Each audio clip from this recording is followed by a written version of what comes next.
How are we doing today? I am Average Zen, your host of Average Zen Presents, coming at you live for this Achievement Hunters Lodge edition on Twitch at Average Zen Presents. If you're catching the replay, the condensed version, edited down, if you will, on YouTube at Average Zen, hello in the future. You didn't have to wait too long. I think we'll have this one out pretty soon. And welcome. Thank you for joining us. I am thrilled to be here today for this Achievement Hunters Lodge episode. If you haven't already, give us a like, subscribe, comment, follow, big group hugs all around. Yes, bring it in. We're going after a couple of achievements today, and one of them we already got accidentally, so we'll share. Instead of how we got it, we're going to do like an in-depth look at some of the more, we'll call them grindy achievements, shall we? We are deep into it, man. We have accomplished so much already. We've found out so much about the rules of engagement of some of these achievements. When we finally do get all of them, or at least the ones that are feasible to do on this channel, I think we'll do like a good explainer of exactly what all we have discovered. But if you're just joining us and you're picking this up and it's your first episode for whatever reason, let's talk about it. Let's talk about number one. Let's jump into what achievements we have gotten this week. Let's recap what we have found out about the particulars of how to achieve some of these more broad category achievements in terms of the options you have available to you for what kind of matches that aren't necessarily spelled out. And then we'll go after a couple of achievements today. Maybe one I have my eye on, kind of a celebration of a recent release here on Arena. Let's go ahead and take a look at the achievements that we got this week. Core achievements. Just the one. Set Completionist II. Collect 4 copies of every card in a set. Check. We got the collector for that. That's a nice title. I like it. So, I got this because I noticed that I only had like 2 or 3 mythics that I was missing from Duskmourn to have a full play set of everything, and I was holding off because I wanted to get it on the stream, and so I had all but one Tyvar crafted, which is a mythic rare in green. And then I opened some packs trying to get some alchemy stuff this week, which we'll touch on in a minute. And I accidentally got a golden pack that had Tyvar in it. I was like, damn it. Okay. But that's okay, because optimally, and again, that is what we're going for here. We're going for optimum, or at least easier than just sheer natural luck or chance to get these achievements. So I've done some research, very unlike me, and I have pulled up some notes on the various sets. Now let's talk about what this actually means, because notice it says at the bottom there, eligible sets include any set found on the set collection screen. So what I did not test, and what I would love to test, but I can no longer test on this account, is if you go to a site like MtG, or if you even go to your set collection and you type in something like set equals SPG, and now all of a sudden we have, this is considered a set according to the deck or the collection search bar, but it does not appear, however, in something like this, the list right like the set collection when you go to your profile. Now, so with that in mind, I have compiled a list today of sets that you can get most easily, depending on what kind of player you are, but they're all based on this particular list here from your profile. Now, if you go to a site like MtG, which data mines and is able to pull all these various subsets from that you could search for, and they definitely exist on Arena, but they don't show up here as an actual set. Then maybe you could test that, and maybe we'll have someone that doesn't have that to get it. The problem is it's got to be someone that's actively playing and just does not have this, because you're not going to open a new account, and at least not until we get a sponsor. We're not going to open a new account and try to craft an entire set's worth of cards to never use that account again. maybe if we ever get invited to the pre-release events on Arena, we could test that. That would be a good theory. We'll have to chalk that one up to when Wizards invites us. That would be great. Would love to do that. However, with this in mind, and using this particular set list of play sets, let's talk about what you can do to maximize on your achievement collecting goals in terms of spending the minimum amount of wildcard slots in order to achieve this particular thing. Like, say you're not a completionist. Say you don't care about having 4 of every, blah, mythic or rare that came out there. I understand finances, budgets, they exist. So let's talk about the easiest way. If you're into everything on Arena, and you just want to get this achievement because you are an achievement completionist, but not a collection completionist. So let's talk about Alchemy, okay? You'll notice that every single one of these sets has an Alchemy set ever since, we can go way back here, Dominaria, New Capenna. We can go all the way back to, I think it was right after Forgotten Realms came out. Yes, Innistrad. So quite a few Alchemy sets, but they all have one thing in common. They're all exactly, for a play set, for a full play set of all these cards, it's exactly 120 slots, okay? And that's going to break down to 20 mythic slots for a play set. That's, so 5 mythic rares times 4 for a play set, 20. It's going to come down to 60 slots, rare slots for the rares, and then of course it's going to be 40. I don't know why the uncommons are less than the rares, but anyway, yeah, the uncommons. So if you're a thrifty wild card shopper, or you're burning through them like mad, and you have a particular Alchemy set that you're close to, it doesn't matter which one, they are all the same. They literally are all the same. And so yeah, I recommend getting some packs. Right now, you'll even get golden packs as of this taping for whatever Alchemy set is coming up next. I can highly recommend Alchemy Tarkir. There's some great cards. Perhaps we'll touch on that in a moment. Other Alchemy sets that I think are pretty hot, I would have to say Ether Drift was all right. Duskmourn Alchemy has some busted stuff in Orzhov colors.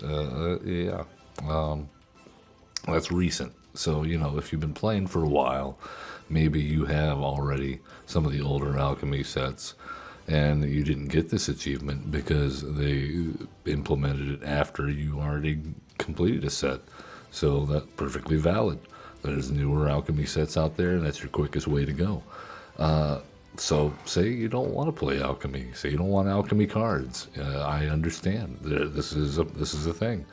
So let's talk about, but number one, and you're a standard player, okay? So you only want to play standard, and you don't want to play Alchemy. Well, the number one answer I have for you is, and you're not going to like it. You're not going to like it. But that's okay. It's okay. It's just a thing. This is my number one suggestion as far as efficiency is concerned. Where is it? Come on. Is this it? There we are. March of the Machines, The Aftermath. considered generally to be a not great set.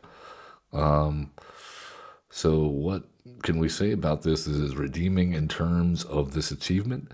Well, it only has, as you can see, to get a full play set is 40 mythics. Okay, so that's not bad.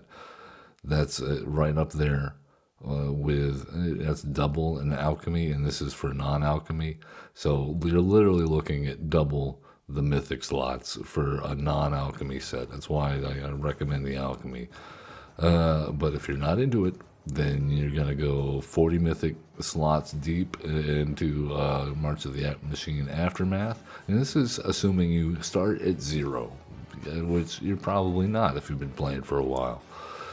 You'll have 100 rares to craft or go through or collect, and you'll have, of course, the 60 uncommons for a playset.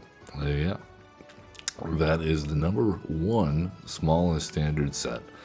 The next most, the next smallest set, if you're like, no, I'm a hard pass on March of the Machines, the Aftermath, would have to be Wilds of Eldraine for whatever reason, and the jump up here is quite significant. Where is it? Where is it? Where is it? There, no, there we are. Wilds of Eldraine. Mm-hmm. So, March of the Machines Aftermath, 200 total cards. 200 total cards in March of the Machines. So, yeah, Wilds of Eldraine, 1,044. So you're literally looking for over 5 times the investment in cards. For a full play set, yeah, we're looking at 80 mythics, 180, if my math is right there, rares, and yeah, it's the 320 uncommons, and what, good lord, a lot of commons. So yeah, if you've been playing for a while, the commons and uncommons, not a huge deal. The mythics and rares will be backbreaking if you're trying to get this achievement, and the same can be said the third set. Okay, so Wilds of Eldraine, not a bad set at all. If you're gonna complete a set, Wilds of Eldraine, not bad. The third and final set we'll cover that is currently in standard and will be until we rotate, whenever that happens. I guess when a couple of months. I don't even know. At any rate, but right now, as of filming, Dominaria United would be the next site, and that's the absolute bottom right now as far as how far back we can go in standard. Where's the Dominaria United? It's around here somewhere. At any rate, that one's got 20 more cards than Wilds of Eldraine, but around the same rare and mythic distribution. So, yes, Alchemy, the clear winner here. March of the Machines, a sad second place. And if you want to play non-alchemy, non-standard, so we're looking at, everything back to historic, then the smallest set you're going to have is Rivals of Ixalan, and that is really going back there. And that one's going to have 764 total cards, followed by Dominaria at 992 cards. And then we get into stuff like War of the Spark and Ravnica Allegiance, which are pushing, 1,000. 1036 is kind of becomes the standard for a while for a few like Ravnica Allegiance, Guilds of Ravnica and Ixalan, and then Ikoria, Lair of Behemoths, and Core Set 2020 both have 1040. And then it just gets larger after that, since it seems to be the trend. So yeah, Alchemy the clear winner there. If you want to just go after that achievement, and that's all that you care about, that's what you do. That's what you do. I accidentally got it, so you may be in my shoes as well. If you want to check, an easy way to see if you're close to this achievement on any particular one would be go to your collection, hit that tab there, filter, go 3, 2, 1, and I just hit the mythics and rares, and then you can go down each particular set on each single one. I would maybe start with the ones we mentioned earlier. And when you hit OK, so we'll say, okay, well, our Alchemy Tarkir, we'll see, what are we missing? What do we have? Threes. So we don't have a full play set of any of these, which, it just came out. Shame on us. But as you can see, if we switch this over to Duskmorn, nothing comes up because that's how we got the achievement. Brilliant. Yes. So I hope that explains how you can best get Set Completionist II. All right. So we want to get leader of the pack. We want to check off this last achievement. If we're opening 500 or something packs, so we need 20 packs, I believe, is the number. If you're looking to get this achievement knocked out as quickly as possible, then whatever sets are the two most recent. That'll get you golden packs for every 10, which do count towards that achievement. So that's the best way to go about it. Right now, the most recent packs that we have are Tarkir Dragonstorm. Of course, your experience will vary depending on when you watch this video. Ready to claim, ready to be your achievement. We are the pack leader. That's going on our titles. We are the pack leader. That brings us to Alchemical Mage I. I know. Amazing. We're so close. We need 3 games of alchemy. And for this, we have crafted up, with the new Tarkir Alchemy coming out, we have crafted ourselves up a Izzet Prowess version in Alchemy. What do we got? Well, Storm Chaser's Talent, this down a big enough combo, Corey Steelcutter, a couple of Slickshot Show-Offs, couple of Thundertrap Trainers for grindy games. The big plays here I like are the Swiftspear's Teachings and the Illuminating Lash. Swiftspear's Teachings, a 1 red sorcery. You get a one-time. You get a one-time boon with. When you cast a creature spell, it gains prowess and haste. And this is interesting because most of our guys are going to have something like prowess.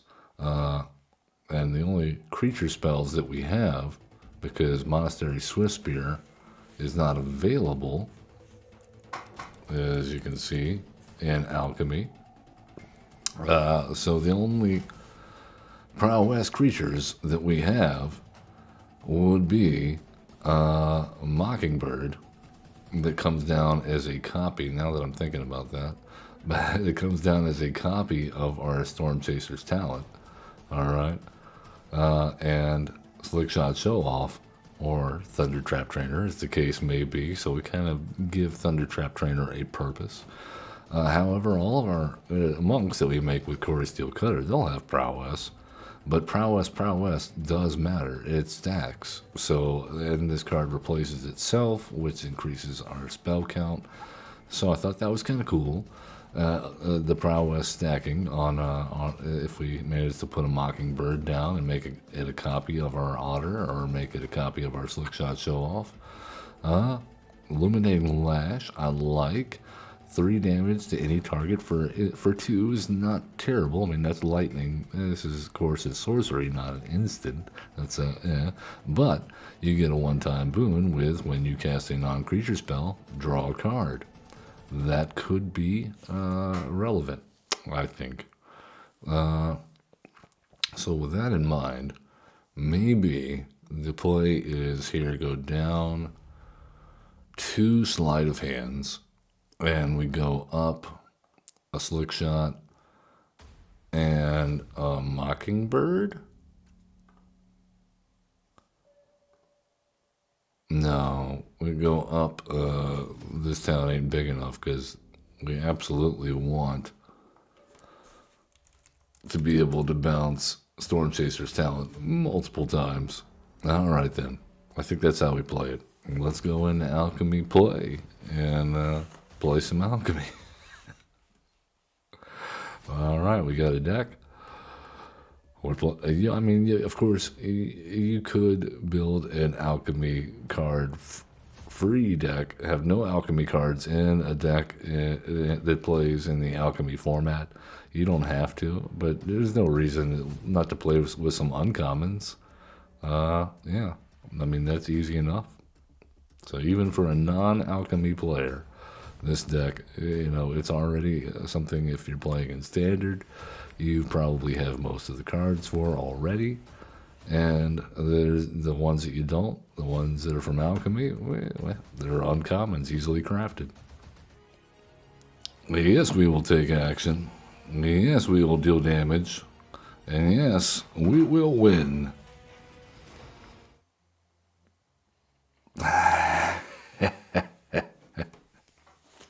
Beautiful. We get the Swiftshear's teachings. We'll select the monk because it has haste. And there it is, Alchemical Mage I. We did it. Let's collect that achievement, see if it gave us anything special. Other than pride. Nope, nope, nope. That's going to do it for us today, I think. I appreciate everybody that's joined here on the live show. And if you're watching in the future on YouTube, please give us a like, subscribe, comment, all that good stuff. Thank you for joining us. As always, love one another, be cool, don't be a jerk, and have fun playing Magic the Gathering.